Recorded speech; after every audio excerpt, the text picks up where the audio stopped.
ये part church से शुरू होता है, जहां हम एमा को एक बिस्तर पर लेटे हुए देखते हैं और उसके पास ही एक सेज है जो उसे हील कर रही है और कहती है भगवान तुम्हारे साथ है।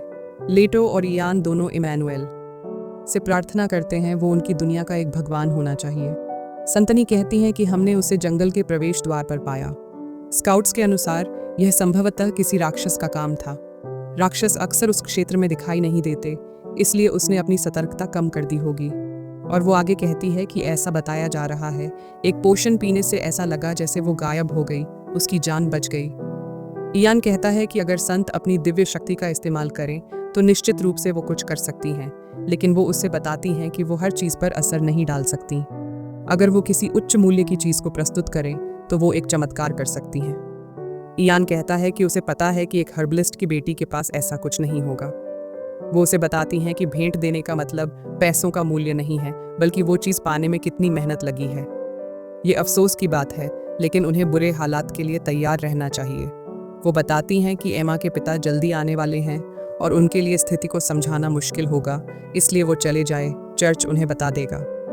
इयान कहता है कि वो रुकेगा क्योंकि वो आखिरी इंसान था जिसने उसे देखा था।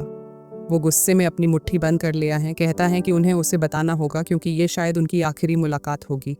संतनी देखती हैं कि वो इससे जूझ रहा है और उसे कहती हैं कि ये किसी की गलती नहीं है, इसलिए खुद को दोष मत दो। वो उसके लिए एक प्रार्थना करती हैं कि वो अपनी मानसिक की शांति फिर से पा सके और प्रार्थना की समाप्ति इमैनुएल के नाम से होती है। फिर कहानी लेटो की तरफ मुड़ती है, जो गुस्से में दीवार पर मारता है और पूछता है कि जंगल के प्रवेश द्वार पर राक्षस क्यों प्रकट हुआ। अगर ऐसा नहीं होता तो वो भाग सकती थी। इयान को पता चलता है कि वो इस बारे में सच में दुखी है। तभी हम एक आदमी को उसकी बेटी के लिए चिल्लाते हुए सुनते हैं। इयान उसे देखता है। एमा के पिता आंसुओं में डूबे हुए हैं और पूरी तरह से टूट गए हैं। इयान उसे पुकारता है और आदमी पूछता है क्या वो एमा को जानता है। फिर वो उससे भीख मांगता है कि वो उसकी मदद करे, क्योंकि वो एक बार उसके चेहरे को देखना चाहता है। स्वच्छता के कारण उन्होंने एम्मा के पिता को भी उसे देखने नहीं दिया, इसलिए वो कुछ नहीं कर सकते थे सिवाय इंतजार करने के। अगर उनके पास कोई मजबूत सपोर्ट या भेंट देने के लिए पैसे होते तो शायद वो कुछ कर पाते, लेकिन छोटे गांव के जमींदारों के लिए वो सिर्फ ये बता सकते थे कि पादरी अपनी पूरी कोशिश कर रहे हैं।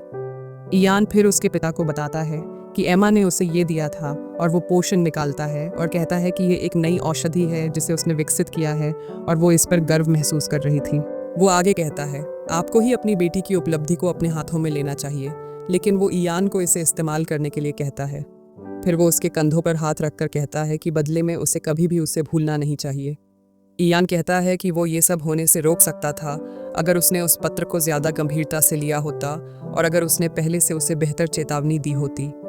उसे नहीं पता कि यह भविष्य से है या नहीं, न ही वो जानता है कि इसमें जो लिखा है वो सच है या नहीं, लेकिन उसे इस पत्र पर लिखे शब्दों का एहसास है जिसे वो नज़रअंदाज नहीं कर सकता। अगर वो मान लेता है कि ये सब सच है तो उसका पहला कदम सोफिया को ढूंढना है और ये सुनिश्चित करना है कि पत्र में जो घटनाएं लिखी हैं वो कभी ना हों। फिर लेटो इस नाम पर चौक होता है और पूछता है क्या उसकी कोई गर्लफ्रेंड है। उसने कभी नहीं सोचा था कि इयान किसी औरत में दिलचस्पी रखेगा। इयान कहता है कि चुप रहो क्योंकि उसे पता करना है कि पत्र किसने लिखा।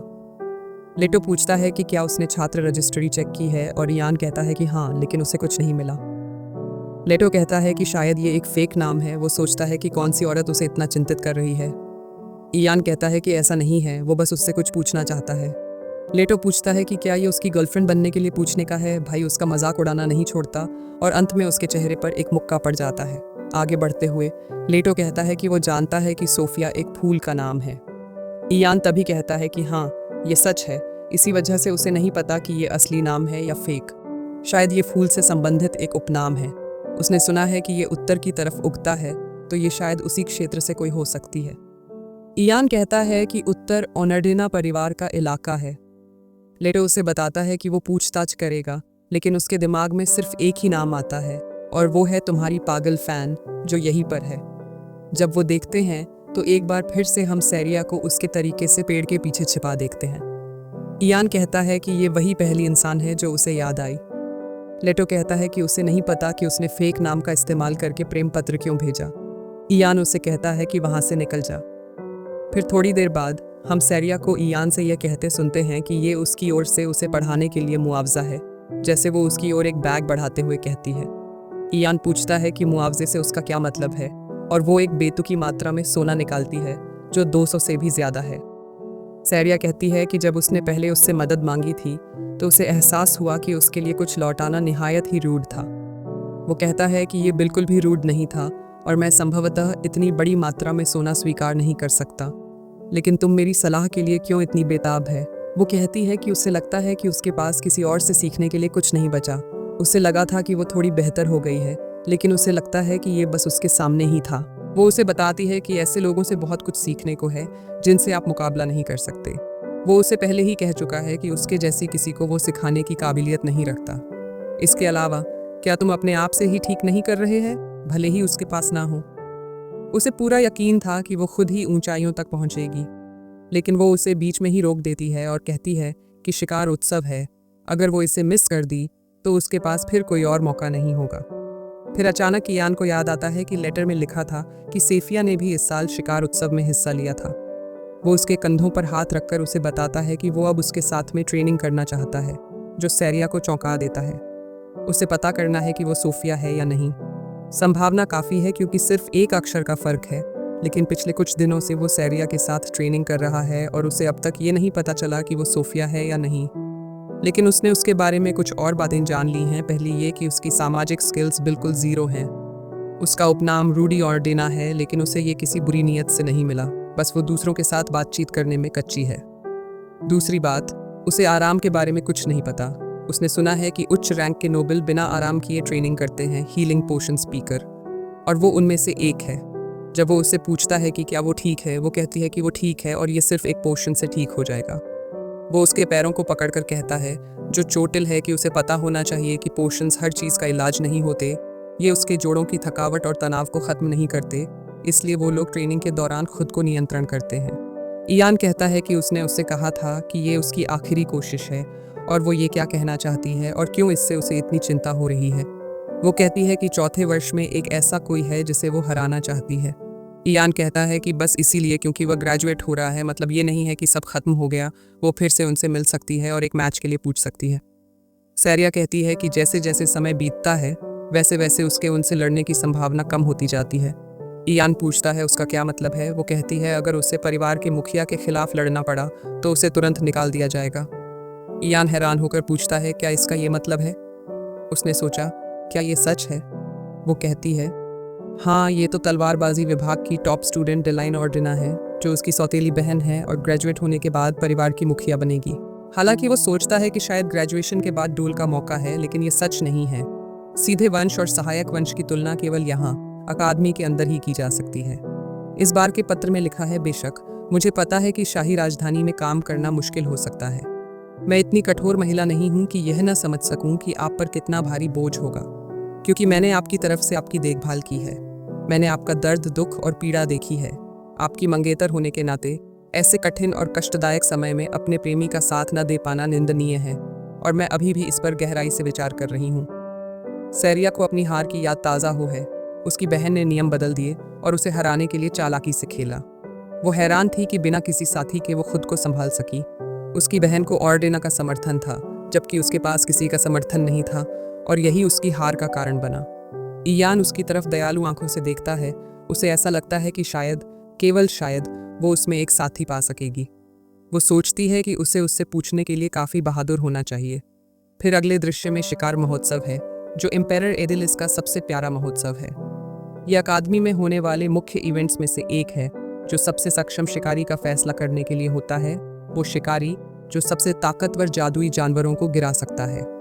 ये जानवर दक्षिणी जंगल में रहते हैं, जो इस इवेंट की मुख्य जगह है, और इन्हें जानबूझकर प्रतियोगिता के लिए आज़ाद छोड़ दिया गया है। साथ ही रहस्यमय संदेशवाहक सोफिया को भी इस महोत्सव में भाग लेना है। फिर सैरिया है, जिसकी कनेक्शन ईयान के साथ इस महोत्सव के दौरान मजबूत होगी। कम से कम ये तो लेटर्स में लिखा था। उसे अब तक समझ नहीं आ रहा कि ये सब उसके साथ ही क्यों हो रहा है, या उसका इससे क्या संबंध है। इससे ईयान गहरी सोच में डूबा हुआ है। सेलिन उसे जल्दी जल्दी बुलाते हुए आती है। वो उसके साथ जाने की जल्दी में है और अचानक उसे बेवकूफ़ कह देती है, ये कहते हुए कि वो ऑब्वियसली सैरिया के साथ टीम नहीं बनाना चाहता होगा, खासकर उसकी बेइज्जती करने के बाद। हालांकि ईयान उसे बताता है कि उनका मामला सुलझ चुका है। सेलिन को ये अजीब लग रहा है कि सैरिया पिछले कुछ दिनों से उसके पीछे पड़ी हुई है। इयान सोचता है कि ये सिर्फ उसकी जिज्ञासा है क्योंकि सैरिया ने ये करना बंद कर दिया है। सेलिन को ये अनकंफर्टेबल और इरिटेटिंग लग रहा है कि इयान सिया के लिए इस हद तक तड़प रहा है। उसने अपने चेहरे को ऐसे संकुचाया जैसे वो उससे किस करने वाला हो। वो शर्माती है और अंदर से सोचती है कि उन्हें पब्लिक में ऐसा नहीं करना चाहिए, लेकिन वो थोड़ी हींग लगी हुई है तो वो खुद को रोक नहीं पा रही है। अगर वो कदम उठाता है तो फिर वो एकदम आम तरीके से पूछता है कि क्या उसने अपना परफ्यूम बदला। अभी भी थोड़ी चौंकी हुई वो बताती है कि ये तो उसके फेस क्लींजर की खुशबू है। इयान को सच में इससे फर्क नहीं पड़ा, वो बस विषय बदलना चाहता था। वो मस्त है। सेलिन ये जानने को उत्सुक है कि आज वे किस तरह की एक्सरसाइज करने वाले हैं। इयान अनुमान लगाता है कि ज्यादातर समय उन्हें जंगल में खोजबीन करनी होगी। वो सच में आशा कर रहा है कि उन्हें कोई जादुई जानवर नहीं मिले। आमतौर पर ऐसा नहीं होता, लेकिन उस पत्र के मुताबिक जादुई जानवर का हमला होना तय है और अगर सही तरीके से प्रतिक्रिया करे तो वो काफ़ी जानलेवा मामलों को रोक सकता है। ये एक तरह से कहना है कि कई लोग मर सकते हैं अगर इयान कुछ नहीं करता। वो इस अंधेरे भविष्य को रोकने के लिए पूरी कोशिश करने के लिए तैयार है, क्योंकि वो अकेला है जो भविष्य से आने वाली चेतावनियों के बारे में जानता है। अगली सीन में इंस्ट्रक्टर जरूरी घोषणा के लिए छात्रों को इकट्ठा करता है। वो चाहता है कि उन्हें एम्मा के जंगल में हुए हादसे के बारे में पता चले जो अस्पताल में है। ये एक अजीब घटना है कि जादुई जानवर ऐसा क्यों आए जहां पहले कभी नहीं देखे गए। इंस्ट्रक्टर चाहता है कि वे किसी हमले के लिए सतर्क रहें और आगे दूसरी बुरी खबर बताता है। चूंकि वे तलवार का इस्तेमाल करते हैं, इसलिए उन्हें बहुत सारे पेड़ों के बीच तलवार चलाने में मुश्किल होगी। इंस्ट्रक्टर चाहता है कि वे अपने कदमों पर सतर्क रहें क्योंकि वे ऐसे मॉगनरों का सामना कर रहे हैं जो अपने इलाके के आदी हैं। यहाँ तक कि इयान भी कहता है कि वे गंभीर नुकसान में रहेंगे। हालांकि इंस्ट्रक्टर का मानना है कि कोई भी तलवारबाज जो अपनी माना को साकार कर सकता है वो जंगल को बिना किसी मुश्किल के साफ कर सकता है। वो इसका उदाहरण देकर दिखाता है कि कैसे वे एक नुकसान में भी अपनी तलवार से सब कुछ काट सकते हैं। लेकिन इसका मतलब ये नहीं है कि वे पागल हो जाएं और पर्यावरण को बर्बाद करें।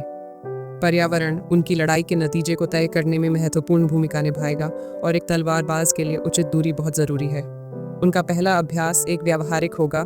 छात्र जोड़ी बनाकर स्वतंत्र रूप से चलेंगे। वो शोध नहीं चाहता कि वे जंगल के बीच में जाएं और ये जोर देते हैं कि अगर उन्हें खतरा महसूस हो तो उन्हें वापस भागना चाहिए।